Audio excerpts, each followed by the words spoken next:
আসছি এত বছর আমি খুব সুন্দর আমার সবকিছু মেনটেন করেছি এবং আজকেও করছি। তো ফলে অন্যরা কি বললো না বললো সেটা তাদের প্রবলেম। তাদের নিচু মানসিকতার করবো সেখানেই কিছু না কিছু হয়তো এমন কিছু বেগ পেতে হবে বা এমন কিছু চ্যালেঞ্জেস আসবে বা এমন কিছু ক্রিটিসিজমস আসবে সেগুলোকে আমি যদি গায়ে মেখে সেগুলো ক্রিয়েট করে আমাকে এগিয়ে যেতে হবে। আরো কিছু রিক্রিয়েট করতে হবে।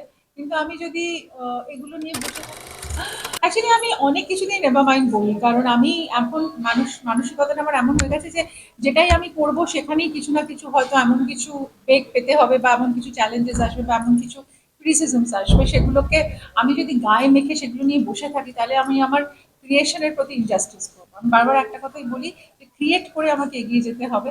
আরো কিছু রিক্রিয়েট করতে হবে। কিন্তু আমি যদি এগুলো নিয়ে বসে থাকি তাহলে আমি নিজেই স্ট্যাটিক হয়ে যাবো। I don't want to be static. I always want to be. আর্টিস্টের সবসময় একটা সফট কর্নার থাকে। না, কারণ আমি জানি যে এত বছর কাজ করে আসছি, এত বছর আমি খুব সুন্দর আমার সবকিছু মেনটেন করেছি এবং আজকেও করছি। তো ফলে অন্যরা কি বললো না বললো সেটা তাদের প্রবলেম। তাদের নিচু মানসিকতার প্রবলেম। তাই জন্য আমি আমার মনকে নিচু করবো না। আমি আমার মনকে ওখানেই রাখবো।